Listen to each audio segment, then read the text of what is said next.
آسمانوں کا پیدا کرنے والا اللہ ہے، زمینوں کا پیدا کرنے والا اللہ ہے، ساری کائنات کا نظام چلانے والا اللہ ہے، ساری کائنات کا بادشاہ اللہ ہے، آسمانوں سے روزی دینے والا اللہ ہے، آنکھیں دینے والا، بینائی پیدا کرنے والا، کان دینے والا، سماعت کی قوت دینے والا وہ اللہ ہے، زندگی موت کا مالک اللہ ہے۔ مشرکین مکہ یہ عقیدہ رکھتے تھے ہمارا خالق بھی کون ہے؟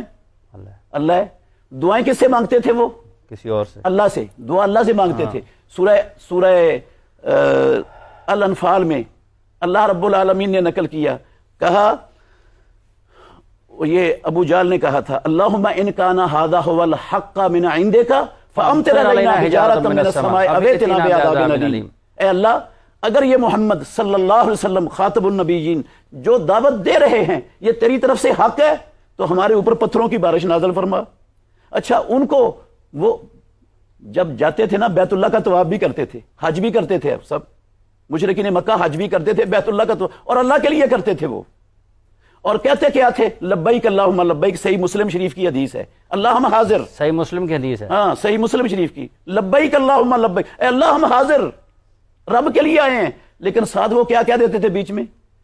الا شریکن ہوا لاکا تملک ہوا ما ملاکا، تیرا شریک تو کوئی نہیں لیکن کچھ ہستیوں کو تو نے اپنے شریک بنایا ہوئے، ان کو اختیارات دیے ہوئے تو نے، ہاں وہ تیرے شریک ہے جن کو تو نے اپنے اختیارات دیے ہوئے۔ امام الانبیاء نے کہا کاش وہ یہاں پر رک جاتے، یہ اگلے لفظ نہ پڑھتے۔ تو انہوں نے وہ معبود اللہ کو، وہ بھی معبود اللہ کو معبود سمجھتے تھے، ان کو معبود نہیں سمجھتے تھے، ان کو اللہ کے قریب کرنے کا ذریعہ اور ان کو سفارشی سمجھتے تھے۔ جو سفارش ہوتا ہے نا، سفارشی جو ہوتا ہے، ہم بھی جانتے ہیں ہمارے معاشرے میں سفارشی کے پاس اختیارات ہوتے ہیں؟ نہیں ہوتے۔ سفارشی کے پاس اس لیے جایا جاتا ہے کہ اس کی اختیارات والے کے ساتھ تعلقات ہوتے ہیں، دوستی ہوتی ہے، رشتہ داری ہوتی ہے، وہ اس کا پیارا ہوتا ہے، تو اس لیے سفارش ڈالی جاتی ہے کہ وہ اختیارات والے سے ہمارا مسئلہ حل کروانے کے لیے ہمارے ساتھ چل پڑے۔ تو آپ کا یہ مطلب ہے کہ یہ بھی سفارش جن کے پاس، وہ بھی طاغوت ہے؟ پھر نہیں، سفارشی یہ مطلب نہیں ہے، یہ نہیں میں نے کہا کہ وہ طاغوت ہے جس کے پاس سفارش تو حلال کام کے لیے جائز ہے، اس کی تو اسلام نے اجازت دی ہے۔ دیکھیں، جہاں تک تعلق ہے نا مشرکین کا اور مسلمانوں کا، اس میں بہت زیادہ فرق ہے۔ جو مشرکین اپنے معبودان باطلہ جو انہوں نے بنائے ہوئے تھے اپنی طرف سے، قرآن میں ان کے بارے میں متعدد مقامات پہ، بلکہ مکہ مکرمہ میں جتنی بھی صورتیں نازل ہوئیں وہ تمام کی تمام، ان میں اکثریت جو ہے وہ مشرکین کا رد اور ان کے عقائد کا رد ہے۔ مشرکین جب بھی کسی کی تعظیم کرتے تو یہ سمجھ کے کرتے کہ اللہ تعالیٰ معاذ اللہ ان کے علاوہ کائنات کے نظام کو چلا ہی نہیں سکتا۔ کوئی بندہ اگر یہ کہہ دے کہ اللہ تعالیٰ معاذ اللہ کسی کا محتاج ہے تو وہ تو دار اسلام سے حدیث جو بیان کی ہے مفتی صاحب نے، صحیح مسلم اور ترمذی کی، دیکھیں وہ ایسے ہی ہے بالکل، لیکن مشرکین کے عقیدے اور مسلمانوں میں بڑا فرق ہے۔ یہ اس نقطے کو سمجھنے کی ضرورت ہے۔ اگر یہ نقطہ سمجھ جائیں تو میرا خیال ہے سارا مسئلہ ہی سمجھ آ جائے گا کہ جب کوئی بھی بندہ کسی کو معبود سمجھے اور اللہ تعالیٰ کے حوالے سے یہ یقین کر لے کہ اللہ تعالیٰ ان کی اگر موڑے گا تو یہ، میں اس کی ایک اور بلا تمثیل مثال دیتا ہوں۔ ہمارے ملک میں ایک سربراہ ہوتا ہے، صدر ہوتا ہے۔ ایک گزارش کرنا چاہتا ہوں کہ اگر ہم جو آج کے دور میں طاغوت ہے، طاغوتی طاقتیں ہیں، طاغوتی اعمال ہیں، اگر ہم ان کو پہنچائیں اپنے سننے والوں کے تک کہ کیا اصل میں اس کے مطالب کیا ہیں قرآن کی روشنی میں، اس کے مطالب کیا ہیں معنی کیا ہے سنت کی روشنی میں، تو جو وہ تو ہر وہ چیز کے جو انسان کون سی چیز ہے، انسان کو ہر وہ چیز جو شیطان کی طرف لے کر جائے وہ طاغوتی قوت ہے،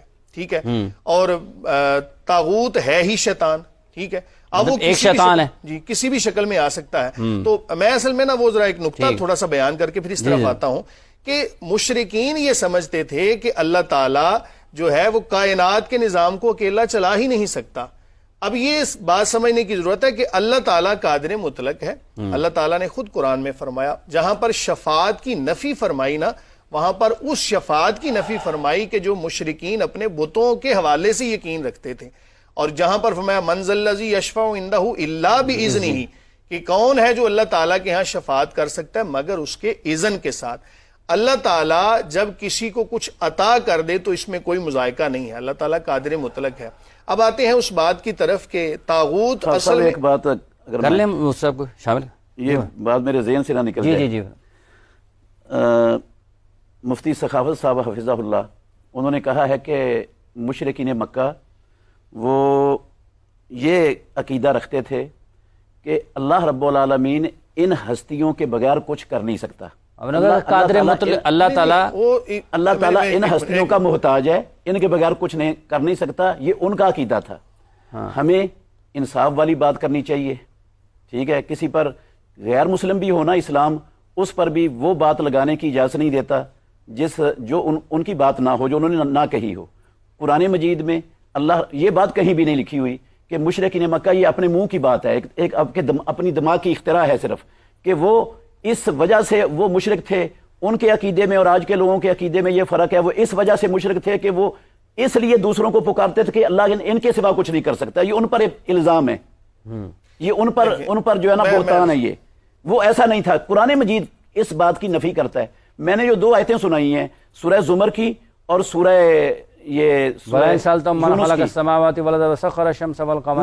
یہ جو ہے وَيَعْبُدُونَ مِن دُونِ اللَّهِ مَا لَا يَضُرُّهُمْ وَلَا يَنفَعُهُمْ وَيَقُولُونَ هَؤُلَاءِ شُفَعَاؤُنَا عِندَ اللَّهِ قُلْ أَتُنَبِّئُونَ اللَّهَ. ہاں یہ نہیں ہے، اس میں کہیں نہیں ہے کہ وہ یہ سمجھتے تھے کہ اللہ رب العالمین ان کا محتاج ہے اور ان کے بغیر اللہ کچھ نہیں کر سکتا. کوئی نہیں تھا ان کا عقیدہ. وہ کہتے تھے وَلَئِن سَأَلْتَهُمْ